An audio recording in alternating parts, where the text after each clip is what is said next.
So, mainly all spiritual work is emotional work. You have to be able to face yourself. And by that, I mean facing every single part of yourself, analyzing everything as you move forward, as you live your life every day. You need to analyze yourself and look deeply in everything that you are, everything that you feel. This is how you get to the places where you truly want to go. So, like, sort of the essence of you. And I think that this life is about discovering your essence, discovering who you truly are, discovering who you are, underneath this body and outside of this life, this world, who you were before this, who you'll be after this.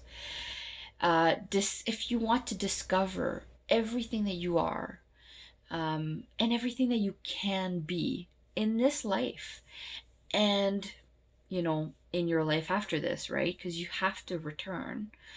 And in order to return, you really have to get to know yourself and find out who you truly are. So why do I think it's an emotional thing? It's because all the answers are in your heart and in your soul, and in your instincts. It's all tied together.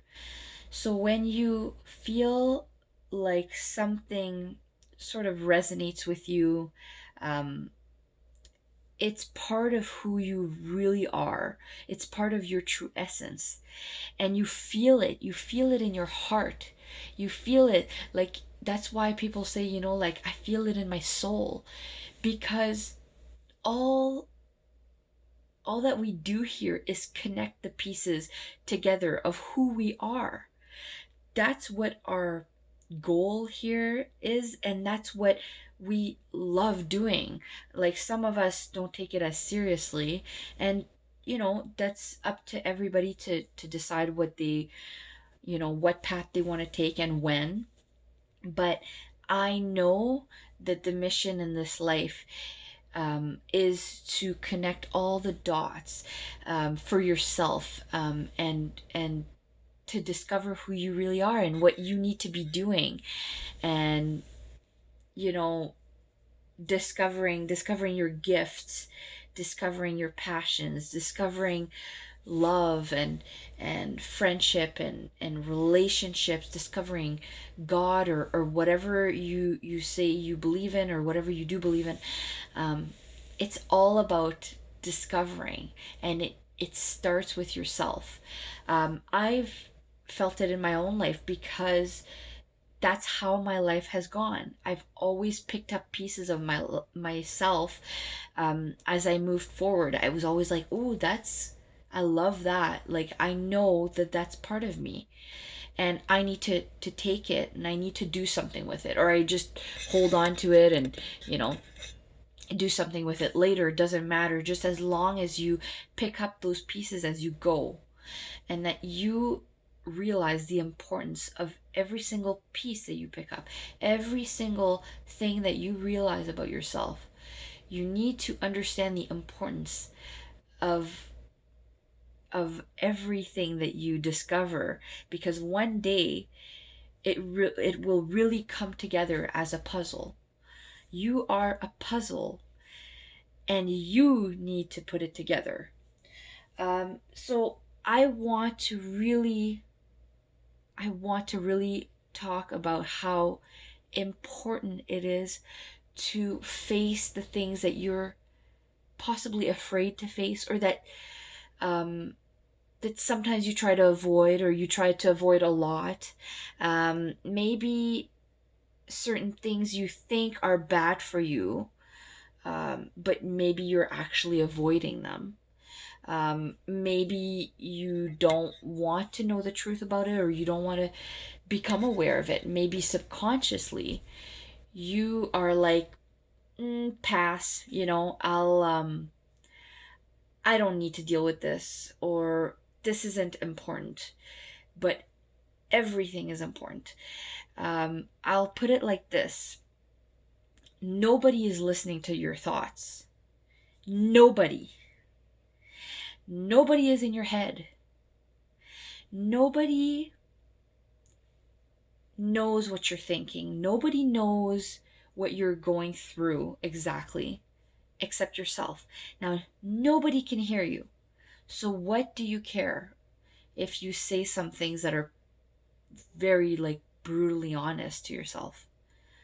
Like what if you tell yourself that like, oh, what did I just do? Like, or did I just make a mistake? Or like I'm awesome. Like it can be positive or negative. It can be like, I'm really great at this. And like I'm like, I I'm really happy with this, or I don't like this person, or I don't appreciate this, or I hate this, or you know anything you're feeling, anything you're thinking. It's so important to talk to yourself and to be honest with yourself. Uh, because if you're not, that's when you get lost. And beware of getting too close to people as well, because then you can sort of confuse it for like being um, together instead of apart, right? Like people give you a sense of comfort, a sense of like security with yourself. And sometimes that takes you away from being honest with yourself, or being,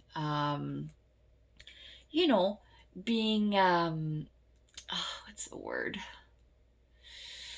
Yeah, having good discernment, for yourself.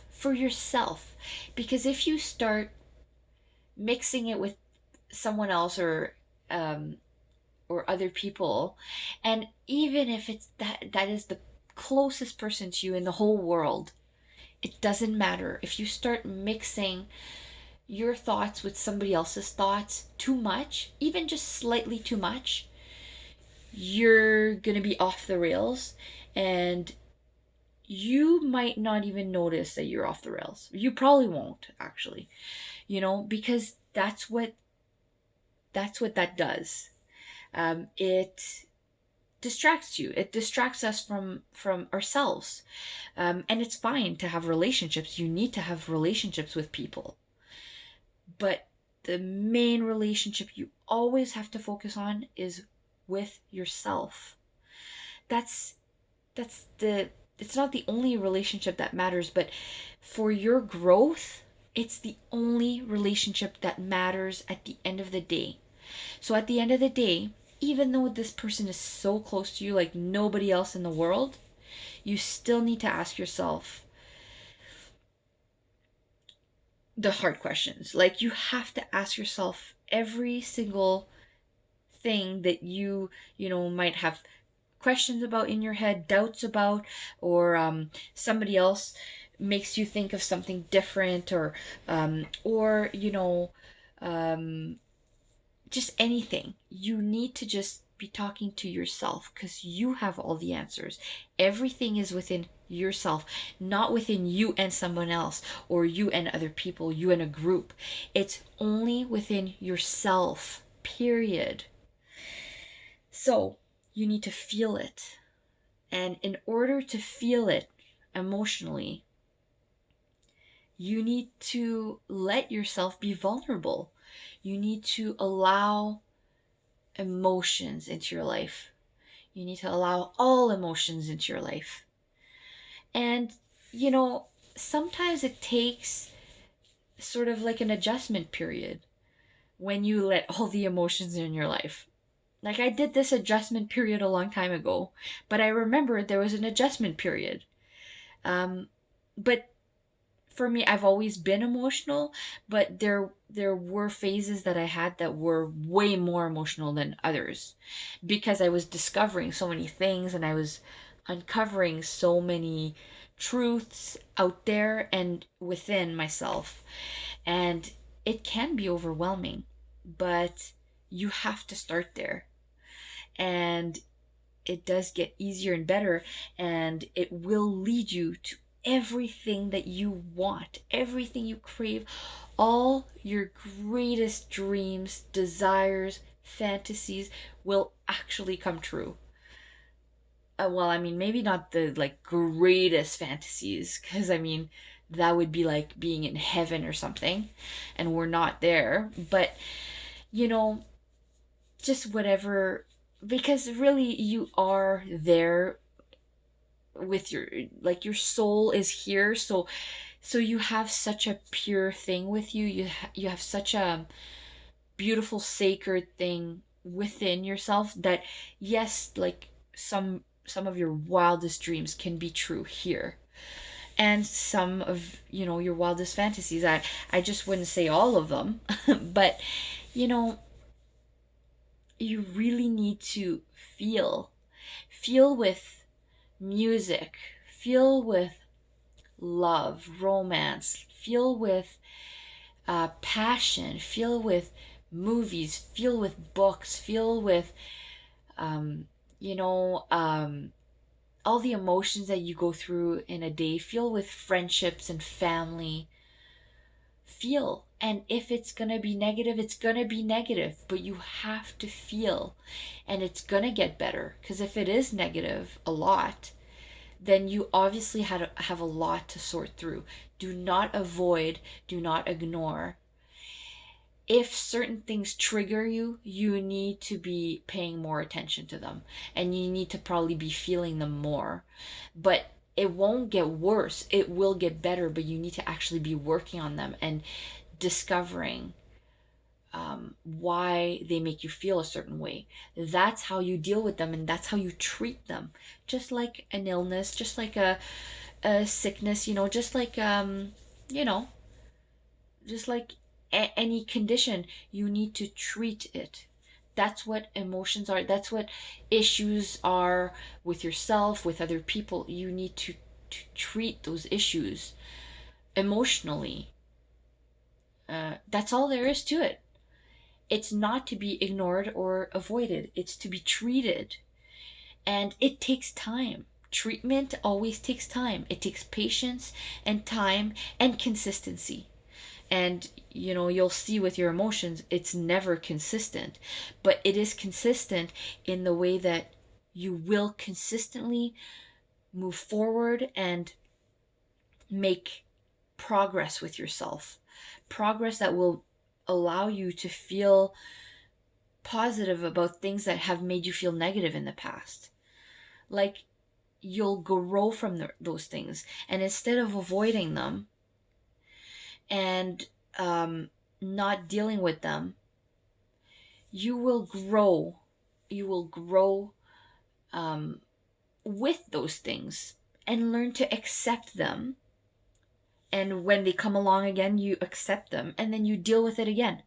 Because it does get gradually better, but things do come back and you need to just keep at it. Yeah, it's kind of like a complex thing. It's a whole growth thing. But your emotional growth, I guarantee you, is the most important thing um, that you need, because it is who you are. It is where you're from. It is what you need. It is the end goal. It's the mission. It's to understand who you truly are. And then you'll start to understand the world. And you'll start to look for the truth in the world as well. When you look for the truth inside yourself, then you start looking for honesty around you. And that's beautiful. Start looking for honesty inside yourself. Be brutally honest. I guess I should probably explain this lady, because it's kind of funny. It's like, who are we looking at? But I chose a manga for this picture because mangas are emotional. And I guess I was thinking about what I should put, and then I was like, I don't know. It just popped into my head. I don't even know how that happened. It just popped into my head. And those are just some of the most beautiful and emotional stories. And you know it's important to it's important, just like they do in mangas, to explore all your feelings, and they ask themselves questions, right? They think a lot, and I love it how they're written, because it's vulnerable. It's so vulnerable, and being vulnerable is so beautiful. Yes, you need to be careful. You need to be careful who you're vulnerable around, but you also need to be careful about not being vulnerable. And you still do need to trust people, because some people actually really want the best for you. So you've got to just not be afraid. Don't be afraid of your emotions and all that. So yeah, this, I guess I should say, this is Nana, the manga, and it's just so beautiful. And another one I would recommend is Honey and Clover. Those are really like two of my favorites. Um, they're so beautiful and emotional, and I think that's how we should live life, is just to be emotional and to be vulnerable. That's how we create the best relationships. That's how we keep relationships as well, you know um I mean, of course, that's how we lose relationships too, you know to be honest, right? Like, it's, some people don't want to follow the path of, you know truth, and to me that path is full of emotions.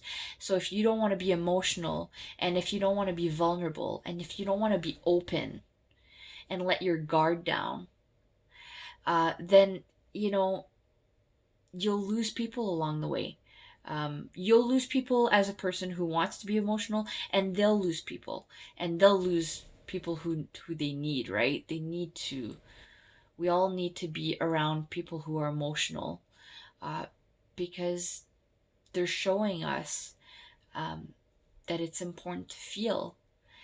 And most people who are emotional care so much about people, they can't even keep it in, and gets us into trouble. Yeah, but it's better than not being emotional. It's better than ignoring and avoiding and not finding all of the most amazing, mind blowing truths out there.